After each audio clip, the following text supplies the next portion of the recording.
Hello coin collectors out there, welcome back to the Big D Coins channel. In today's video we're going to talk about a penny that recently sold at auction in March 2018 at a Stacks Barrows auction for $336,000. That's right, $336,000 at a public auction. There are verified records out there that that penny sold for that amount. Now, in this video, we'll talk about why that penny sold for so much. It's a doubled dyed error coin, and there are not that many that are known to exist. But before we get into the details, let me promote the channel a little bit. If you've been enjoying these videos, please do subscribe to the channel. Feel free to like the videos, comments. As you guys know, that does help promote the channel. I'd like to kind of continue to grow the channel and get more subscribers, so anything you guys can do will help. Not trying to sell any products here, no promotions, no real giveaways. It's just educational coin videos. There are some ads that will run in front of the videos that YouTube does, so that does get me a little bit of ad revenue, but mostly just trying to make quality content for everyone to enjoy. Now let's get back into the specifics of this coin, the 1958 doubled die. Now I'm going to try and pronounce that properly throughout the video. Someone did correct me on one of my earlier videos, and I'm actually very thankful for that. I was saying the word double dyed. The actual way to pronounce it and the way it's written, as you'll see, is doubled die. So doubled die, that's what it should be pronounced as. But not really a stickler on that. If you make the mistake, you know, it happens. Just try and get better. That's what I'm looking to do here as well.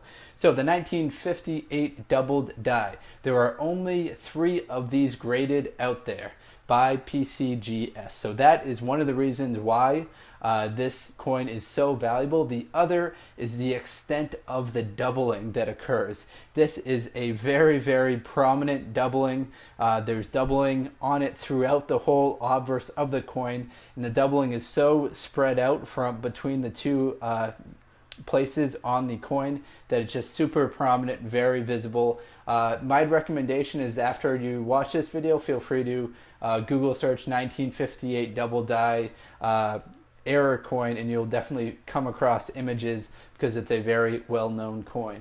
My recommendation for looking up double die coins is the Cherry Picker's Guide to Rare Die Varieties. I've got the 5th edition, which I've been working from for about the past year. They've got a couple of different volumes, one for smaller coins, one for larger coins, and they just have hundreds of pages of all kinds of different error coins and pretty much all of the known doubling that is out there. There are some doubling, there's some tripling, and there's even some quadrupling that are mentioned in this book.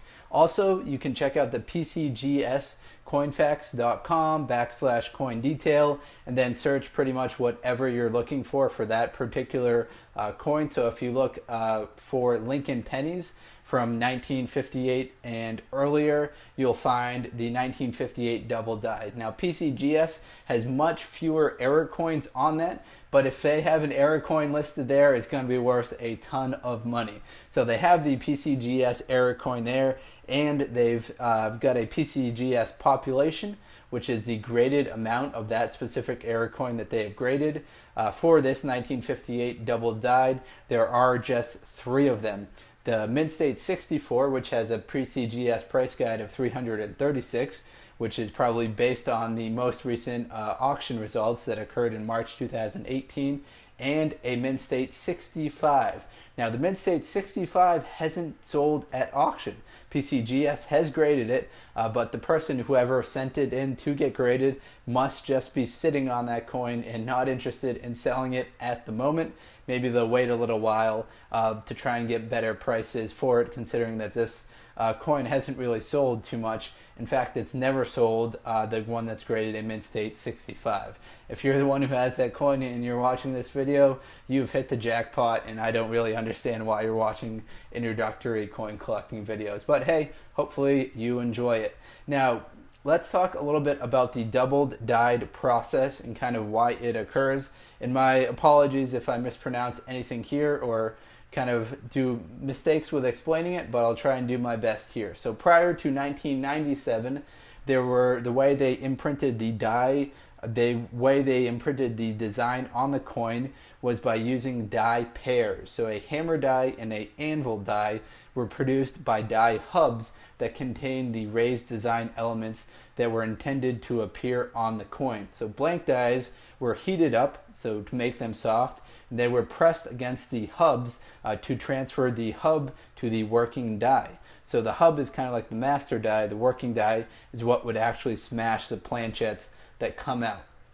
Now, what would happen sometime is that the working die wouldn't get the image completely transferred over. So what they would do is that they would heat it up again and heat up the working die again and then smash that into the hub die. So what would happen, as you can imagine, is that sometimes once they smashed it 2 or 3 times to transfer over the design, they wouldn't quite transfer over properly.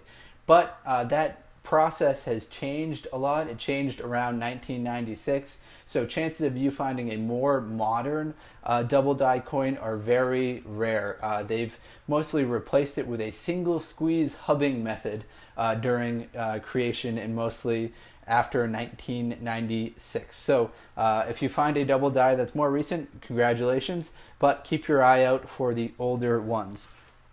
Now I'm going to remove these coins and focus in on just this one right here. Now the key for the double dies is to focus in on the lettering. You're not going to see really any double die errors that I'm aware of with the actual image of Lincoln, or too much with like the wheat ears on the back. It's just going to be lettering, mostly on the date, the mint mark, Liberty, on the obverse of the coin. Most of them that I've seen are related to the obverse of the coin. I'm not sure why that is, but there's got a lot more lettering on here, so probably more potential for errors. Now I'd recommend using a magnifying glass like I've got right here, and I'm actually going to try and incorporate this magnifying glass into more videos so that we can just get a better look at things. So look at this right here. Look for the date. As you can see, mine isn't a double dyed, but it's in really nice condition. It's maybe a mint state red just based on the coloring of it. So we see the date right here. It's pretty clean. Now the repunched mint marks are kind of a version of the double die that's just focused mostly on the mint mark right there. You might see that abbreviated as RPM, and there'll be a directional guide to where the second mint mark appears in relation to the original one. So you might see a RPM to the north, RPM to the east. That shows where the coin where the mint mark ended up. Now there are a bunch of different kind of classes of double die coins. There's rotated, distorted, design, offset, pivoted, modified, tilted, all kinds of different varieties. That just has to kind of do with how the second die kind of hit the already pre-existing kind of die that laid the design.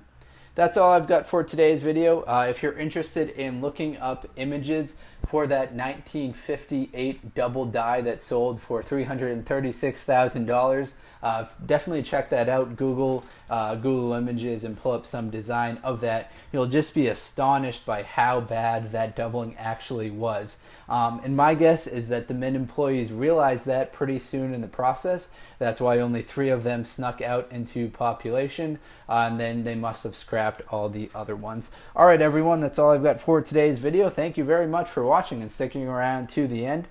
Please do check out some of these other videos on the channel. Thank you very much, and best of luck coin collecting out there. Enjoy!